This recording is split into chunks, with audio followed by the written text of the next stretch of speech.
I met with Prime Minister Netanyahu last night, and he reaffirmed his commitment to the proposal.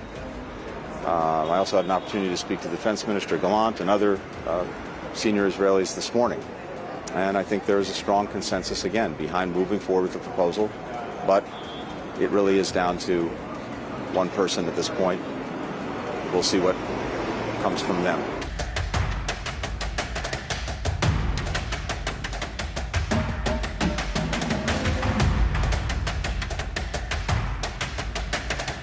Well, I say it is a hopeful sign, just as the statement that they issued after the president made his proposal 10 days ago was hopeful, but it's not dispositive. What is dispositive, at least what's so far been dispositive one way or another, is the word coming from Gaza and from the Hamas leadership in Gaza. That's what counts, and that's what we don't have yet. And that's why I say we're waiting to see.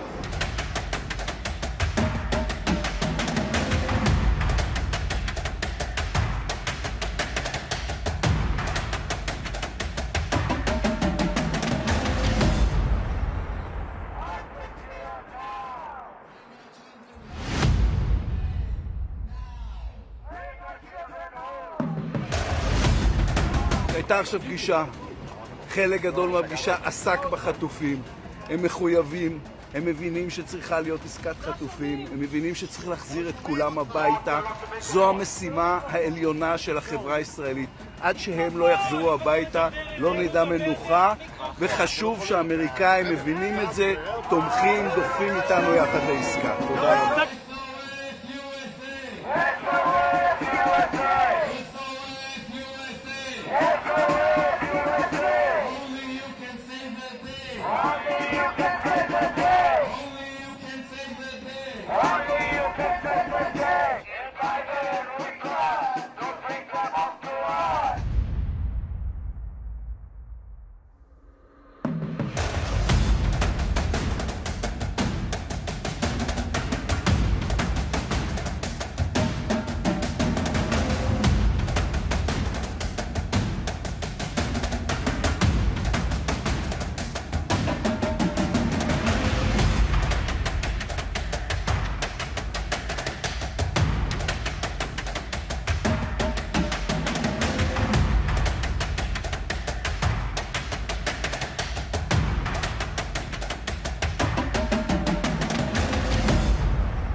К Хамас обращен призыв принять так называемую сделку.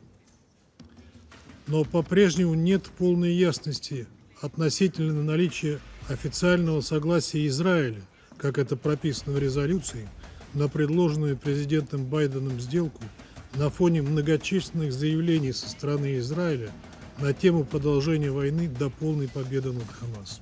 Мы не стали блокировать резолюцию лишь потому, что ее, насколько мы понимаем, поддерживает арабский мир. При этом все обозначенные нами вопросы остаются и требуют ответа.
We are profoundly shocked at the impact on civilians of the Israeli forces' operation in Al-Nusayrat at the weekend to secure the release of 4 hostages.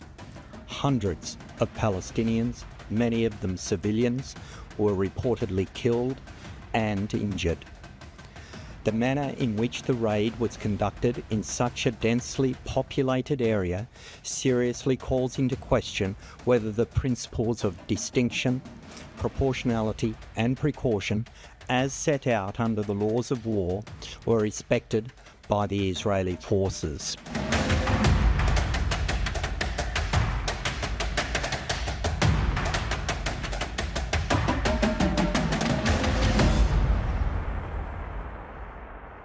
Our office is also deeply distressed that Palestinian armed groups continue to hold many hostages, most of them civilians, which is prohibited by international humanitarian law. Furthermore, by holding hostages in such densely populated areas, the armed groups doing so are putting the lives of Palestinian civilians as well as the hostages themselves at added risk from the hostilities. All these actions by both parties may amount to war crimes.